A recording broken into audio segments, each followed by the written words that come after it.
Assalamualaikum warahmatullahi wabarakatuh. Nama saya Syafa Nur Aulia, kelas 5 Zaid bin Sabit.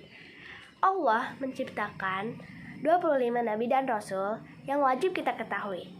Di sini saya akan menceritakan Nabi Ibrahim alaihissalam. Nabi Ibrahim dilahirkan di sebuah tempat bernama Paddan Aram yang termasuk wilayah kerajaan Babylon. Kerajaan Babylon pada waktu itu diperintah oleh seorang raja yang bengis dan mempunyai kekuatan absolut, yaitu Namrud. Namrud seorang raja yang tidak mau lengser dan ingin berkuasa terus-menerus, bahkan ingin hidup selamanya. Karena itu, ia tak segan-segan untuk membodohi rakyatnya agar menyembah berhala. Bahkan, ia juga memproklamirkan diri sebagai salah satu Tuhan yang harus disembah oleh rakyatnya, sehingga segala perintahnya tak ada yang berani membangkang. Raja Namrud pernah bermimpi melihat seorang anak laki-laki yang masuk ke dalam kamarnya dan merampas mahkota dan menghancurkannya. Esok harinya, ia memanggil tukang ramal dan tukang tenung untuk menafsirkan arti dari mimpinya itu. Mimpi tersebut terjadi sebelum Nabi Ibrahim lahir. Tukang ramal mengatakan bahwa anak laki-laki dalam mimpi sang raja itu kelak akan meruntuhkan kekuasaan sang raja. Tentu saja Raja Namrud murka. Ia memerintahkan kepada para prajuritnya untuk membunuh setiap bayi laki-laki yang baru lahir. Ketika Nabi Ibrahim lahir, kedua orang tuanya bersembunyi di dalam goa. Sejak bayi hingga menginjak remaja, ia dibesarkan di dalam goa. Ia tidak pernah melihat dunia luar. Keingintahuan melihat dunia luar merasuki jiwa Ibrahim. Selama ini ia hanya melihat bongkahan batu dan tanah di dalam goa. Ketika ibunya sedang pergi ke pasar untuk mencari makanan, ia pun mencoba keluar goa. Begitu menampakkan kakinya di luar goa, Ibrahim sangat tercengang. Beliau benar-benar takjub melihat alam yang sangat luas. Gunung-gunung menjulang tinggi, langit biru terbentang luas. Ombak laut berkejar-kejaran. Di siang hari, ia melihat cerahnya matahari. Di waktu malam, ia melihat sinar bulan yang menerangi malam. Sejak kecil, Nabi Ibrahim sudah mendapatkan petunjuk dari Tuhan. Ia merasa heran melihat orang-orang yang menyembah patung. Padahal patung-patung itu tak bisa bicara, tak bisa melihat, tak bisa mendengar, dan tak bisa memberi pertolongan. Mengapa mereka menyembah benda mati? Demikian pertanyaan yang ditimbulkan di benak Ibrahim.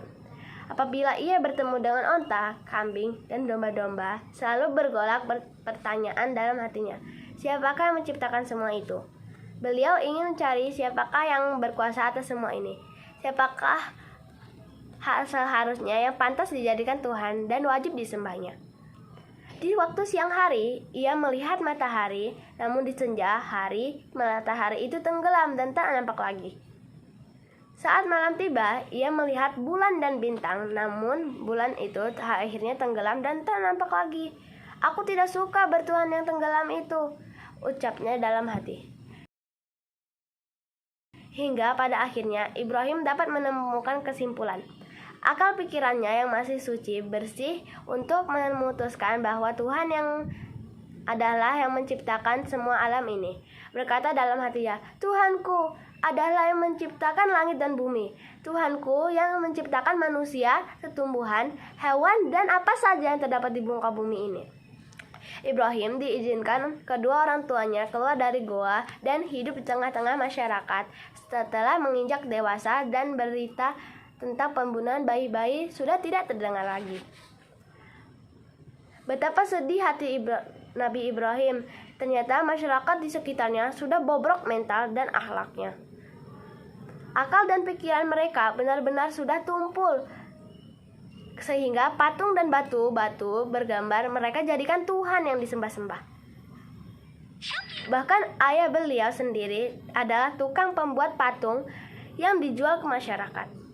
Dan sangat disayangkan ayah juga menyembah patung tersebut.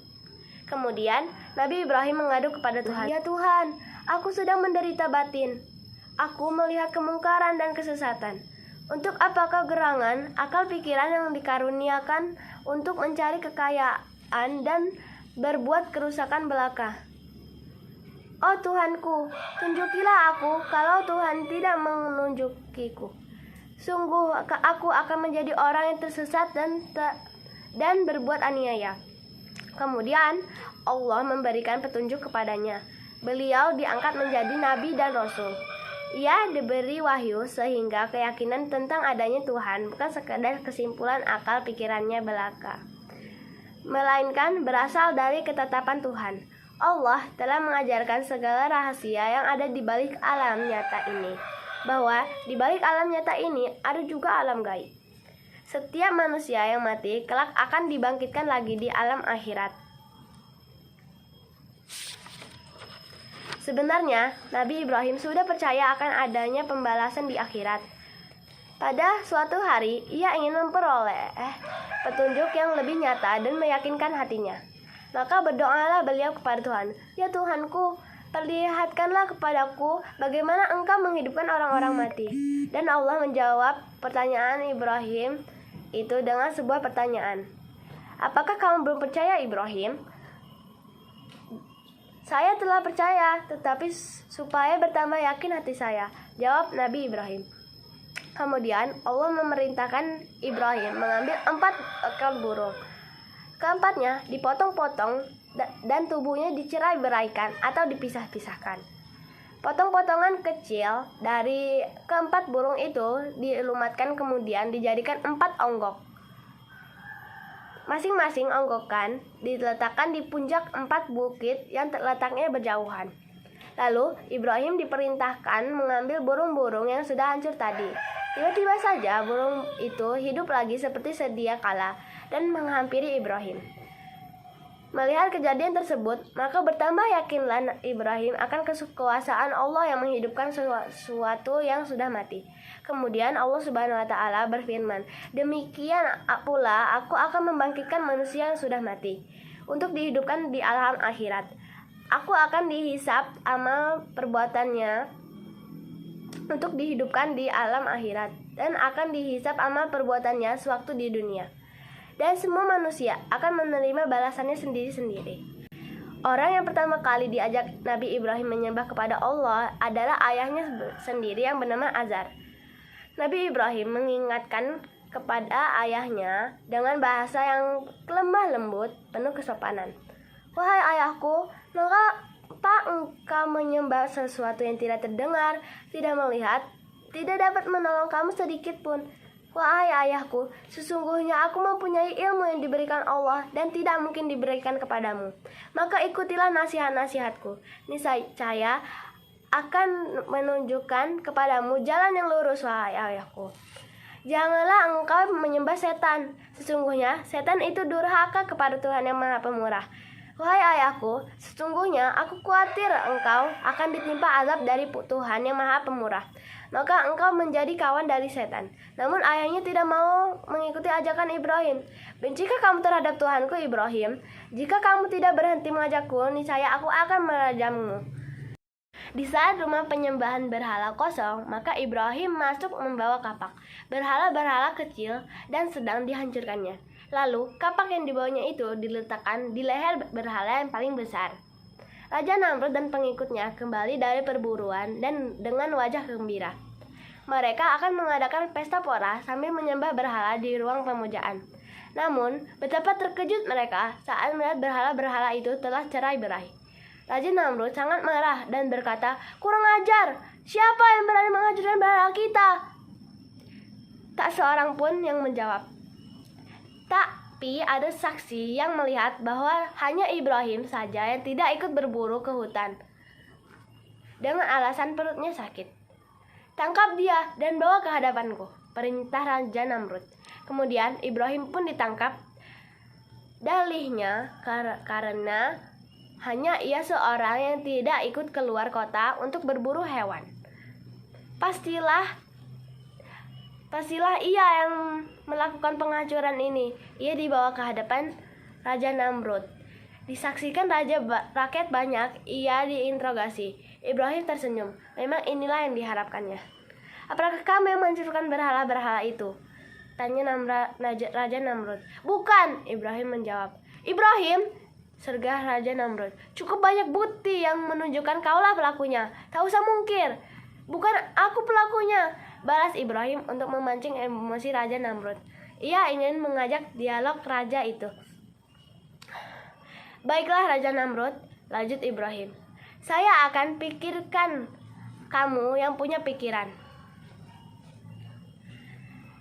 Kalau mau mencari siapa pelaku penghancuran berhala-berhala itu, maka tanyakanlah kepada berhala yang paling besar itu. Bukankah kapak itu menggantung di lehernya? Berarti berhala paling besar itulah pelakunya. Mendengar ucapan itu, Raja Namrud menjadi geram. Hai Ibrahim, kau sungguh bodoh. Di mana otakmu?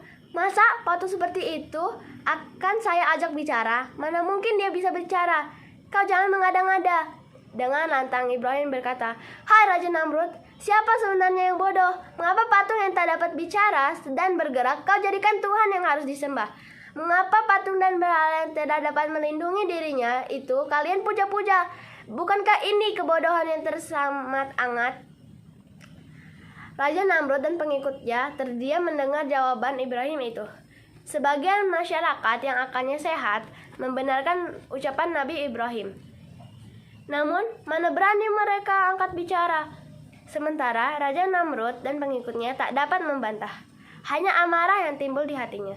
Dan langsung Raja Namrud memerintahkan Ibrahim untuk ditangkap dan diikat.